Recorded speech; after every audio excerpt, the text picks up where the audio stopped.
अंग प्रदेश के चंपापुरी की लोक गाथा से जुड़ी मनसा विषहरी और सती बिहुला की पूजा को लेकर गुरुवार को भागलपुर में जगह जगह विषहरी मंदिरों में श्रद्धालुओं की भीड़ उमड़ी रही। प्रत्येक वर्ष 17 अगस्त को भागलपुर समेत आसपास के कई जिलों में पूरे विधि विधान से माता विषहरी की पूजा की जाती है, जिसको लेकर चंपानगर स्थित मुख्य विषहरी मंदिर समेत नाथनगर, भीकनपुर, मुंदीचक, इशाकचक, सिकंदरपुर, मिर्जानहाट, खंजरपुर, तिलकामांझी के अलावा जिले के तमाम ग्रामीण क्षेत्रों में भगत और श्रद्धालुओं ने नाग कलश, माता मनसा विषहरी और सती बिहुला की पूजा अर्चना की। दरअसल भागलपुर की मंजूषा चित्रकला भी इसी बिहुला विषहरी पूजा से जुड़ी है, जो समय के साथ आगे बढ़ते गई और अपनी अलग पहचान न सिर्फ देश में बल्कि विदेशों में भी मंजूषा कला का प्रचार प्रसार तेजी से हो रहा है। धार्मिक मान्यताओं के अनुसार भगवान शिव के अनन्य भक्त चंपानगर के व्यापारी चंद्रधर उर्फ चांदो सौदागर से अपनी पूजा करवाने के लिए महादेव की मानस पुत्री माता मनसा देवी ने जब आग्रह किया तो चांदो सौदागर ने मनसा देवी को सांप बिच्छू खाने वाली बताकर पूजा करने से इनकार कर दिया, जिससे मनसा देवी क्रोधित हो गई और काफी कहने पर भी जब चांदो सौदागर ने उनकी पूजा नहीं की तो मनसा देवी ने उन्हें कुल और व्यापार के नाश होने का श्राप देते हुए कहा कि जब भी चंद्रधर के पुत्र की शादी होगी उसकी प्रथम रात्रि को ही सर्पदंश से उनके पुत्र की मृत्यु हो जाएगी, जिससे उनकी पुत्रवधू विधवा हो जाएगी। लोक कथा के अनुसार मनसा देवी के श्राप के कारण विवाह की प्रथम रात्रि को ही एक एक कर चांदो सौदागर के 6 पुत्रों की मृत्यु सर्पदंश से हो गई, जिससे महान शिव भक्त चंद्रधर काफी दुखी और व्यथित हो गए और अपने 7वें पुत्र का विवाह बासु सौदागर की पुत्री बिहुला से कराने का निर्णय लिया। बताया जाता है कि अपने 7वें और सबसे छोटे पुत्र बाला लखेंद्र के विवाह के बाद प्रथम रात्रि सर्पदंश से मृत्यु को टालने के लिए चांदो सौदागर ने देव शिल्पी विश्वकर्मा का आह्वान कर अपने कुल को बचाने के लिए लोहा बांस के घर का निर्माण करने के लिए आग्रह किया, जिसमें किसी भी स्थिति में सर्प प्रवेश ना कर सके। लेकिन मनसा देवी के आदेश और भय के कारण विश्वकर्मा ने एक छोटा सा छिद्र छोड़ दिया और धूमधाम से बाला लखेंद्र और बिहुला का विवाह संपन्न होने के बाद जब नवविवाहित जोड़ा घर में प्रवेश कर विश्राम करने गए, तभी मनसा देवी के कहने पर मनियार नाग ने छोटे से छिद्र से कमरे में प्रवेश किया और विश्राम अवस्था में बाला लखेंद्र को डस लिया, जिससे बाला की मृत्यु हो गई।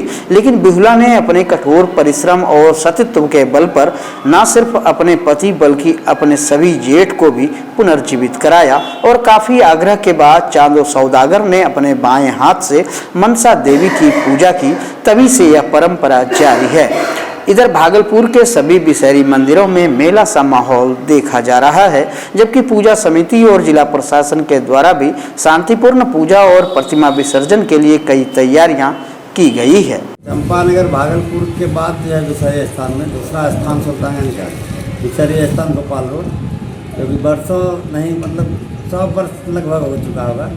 इस समय से पूजा पाठ हो रहा है। प्रत्येक साल पूजा किया जाता है और फर्स्ट पूजा के दिन जो है भंडारा का भी आयोजन होता है, जिसमें कुमारी कन्या ब्राह्मण कुछ लोग गण्यमान्य लोगों को बुलाया जाता है। कहाँ के भक्त यहाँ पहुँचते हैं इस बाबा का? लोकल इर्द गिर्द जहाँ जैसे नवादा हुआ, स्टेशन रोड हुआ, जो है गोपाल गेट के आगे में मेन रोड हुआ, सब जगह के भक्त यहाँ आते हैं। भागलपुर में 15 अगस्त की सुबह एक सनकी युवक द्वारा 2 वृद्ध की हत्या कर देने का मामला सामने आया है। घटना NH 80 0 माइल थाना क्षेत्र अंतर्गत रानी तालाब की बताई जा रही है। बताया जा रहा है कि सनकी युवक ने NH 80 पर आधे घंटे तक दोनों वृद्ध पर ईंट रॉड और लोहे की जंजीरों से दर्जनों बार तब तक हमला किया जब तक कि उसे दोनों वृद्ध की मौत होने का एहसास नहीं हुआ। इसको लेकर पुलिस ने बताया कि मौत के बाद आरोपी युवक वृद्ध व्यक्ति के शव को करीब 500 मीटर तक सड़क पर घसीटते रहा, लेकिन सनकी युवक को देखकर कोई भी व्यक्ति वृद्ध व्यक्ति को बचाने की हिम्मत नहीं जुटा सका। हालांकि घटना को अंजाम देने के बाद कुछ देर के लिए आरोपी युवक मौके से फरार हो गया, लेकिन दोबारा से घटनास्थल पर आकर सनकी युवक अनर्गल बात बोलने लगा, जिसके बाद स्थानीय लोगों ने आरोपी युवक को पकड़कर जमकर पिटाई कर दी। वहीं घटना की सूचना मिलने पर मौके पर पहुंची पुलिस ने आरोपी युवक को गिरफ्तार कर लिया है।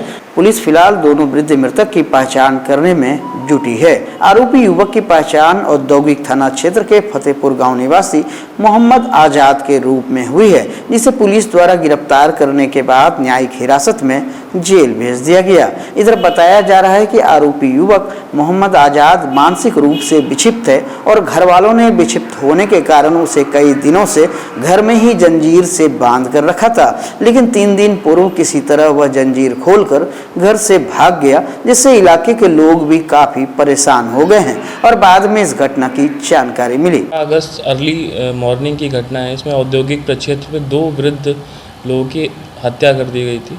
दोनों जो वृद्ध लोग हैं लगभग 55 उनकी एज है और उनको जिसने मारा था वो गिरफ्तार हो गया है और आगे अनुसंधान में पता चला कि वो भी मेंटली इल है। उसके फैमिली वाले बोल रहे थे कि उसका इलाज चल रहा था, तो उसको अरेस्ट करके कोर्ट में भेज दिया गया है और जो 2 लोग की डेथ हुई है उसकी शिनाख्त की जा रही है और लोगों द्वारा बताया जा रहा है, प्रत्यक्षदर्शियों द्वारा, कि वो उनकी भी मेंटली हालत सही नहीं थी। तो वो प्रत्यक्षदर्शी थे, वहाँ पे विटनेस थे, उसके हिसाब से अरेस्टिंग हुई है। पुलिस भी वहाँ पे मौजूद थी जब ये घटना हुई है और रोकने से पहले उसकी डेथ हो गई। एक को हॉस्पिटल ले जाने वक्त डेथ हो गई और जो पकड़ा गया उसको जेल भेज दिया गया। बिहार के रोहतास जिला अंतर्गत डेहरी से एक शर्मसार करने वाली घटना सामने आई है। दरअसल डेहरी स्थित पुलिस लाइन में बीएसएपी का प्रशिक्षण शिविर चल रहा है, जिसमें प्रशिक्षण लेने वाले एक जवान ने अपनी महिला साथी जवान का नहाते हुए वीडियो मोबाइल से बना लिया और उस वीडियो को अपने साथियों के बीच वायरल कर दिया, जिसके बाद पुलिस लाइन में सनसनी मच गई। वहीं इससे आहत महिला जवान ने प्रशिक्षण लेने वाले अपने साथी आरोपी जवान द्वारा वीडियो बनाकर वायरल करने की जानकारी पुलिस के वरीय पदाधिकारियों को दी। इधर पुलिस के जवान के इस हरकत से नाराज रोहतास एसपी ने तत्काल आरोपी जवान को निलंबित कर मोबाइल जब्त कर लिया है।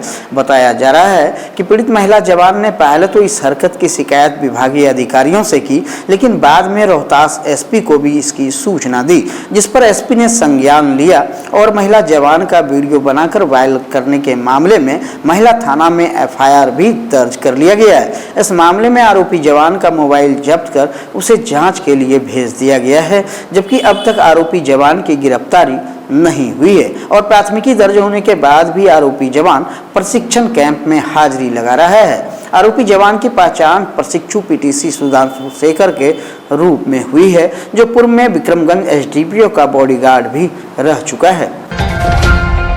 भागलपुर के सुल्तानगंज थाना परिसर में मद निषेध विभाग की ओर से जब्त किए गए शराब का विनिष्टीकरण किया गया। इस दौरान अंचलाधिकारी अमित राज, थाना अध्यक्ष प्रियरंजन कुमार और मद निषेध विभाग के पदाधिकारी निरंजन कुमार की मौजूदगी में 127 लीटर अवैध देसी महुआ शराब का विनिष्टीकरण किया गया। वहीं इसको लेकर मद निषेध विभाग के पदाधिकारी निरंजन कुमार ने बताया कि बिहार में शराबबंदी है और जिलाधिकारी के निर्देश पर सुल्तानगंज थाना में 127 लीटर देसी महुआ शराब को विनष्ट कर दिया गया। मौके पर एसआई अनीस बिहारी समेत कई पुलिसकर्मी मौजूद थे।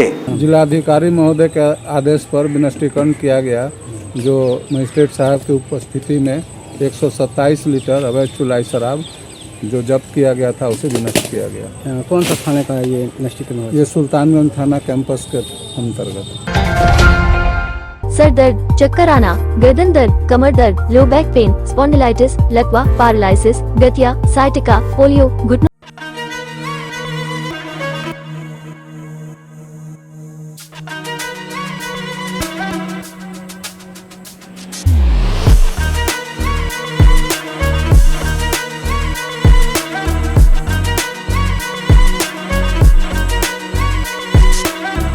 (31 446600)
बहुत ज़्यादा सुविधाजनक है, क्योंकि पास में ही नागर नल है। मार्केटिंग के लिए और रिलैक्स होने के लिए सैलून को ज़रूर यूज़ करें। स्पेशली ब्राइडल मेकअप के लिए इन्होंने जो अरेंजमेंट्स किए हैं, all the products they are using are under their professionals, so you can trust.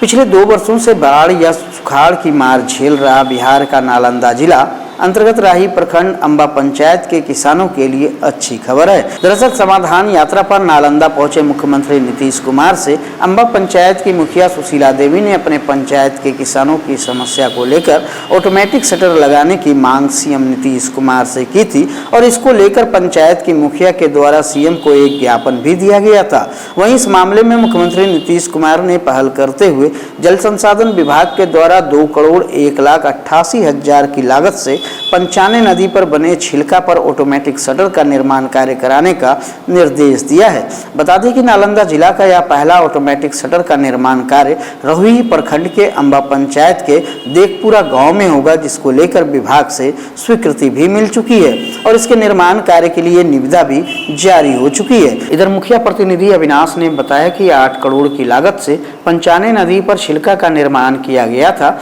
लेकिन शटर नहीं होने के कारण किसान खेतों की पटवन में इसका सही तरह से उपयोग नहीं कर पा रहे थे। उन्होंने बताया कि इस छिलका पर ऑटोमेटिक शटर लग जाने के बाद रहुई प्रखंड के 15 गांव लाभान्वित होंगे और उन्हें बाढ़ और सुखाड़ की स्थिति में खेतों की सिंचाई करने में काफी मदद मिलेगी। देखपुरा गांव में 8 करोड़ की लागत से छिलका बना है पूर्व में, लेकिन अभी तक उसका लाभ लोगों को नहीं मिला था।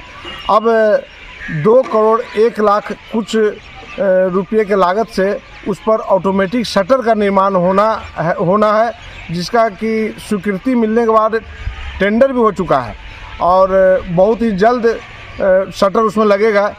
जबकि इस जिला का ये पहला ऑटोमेटिक शटर है और हमें जो जानकारी है राज्य में इस ढंग का दूसरा शटर है और इस शटर छिलका में शटर लग जाने से करीब करीब 10 से 15 गांव को पटवन का साधन हो जाएगा, जो कि गर्मी में भी अगर बिहार शिव का जितना नाला का पानी आता है, अगर शटर ऑटोमेटिक लग जाने से गर्मी में भी 2, 4, 5 गांव हम लोग को तो पानी मिलेगा, ये भरोसा है।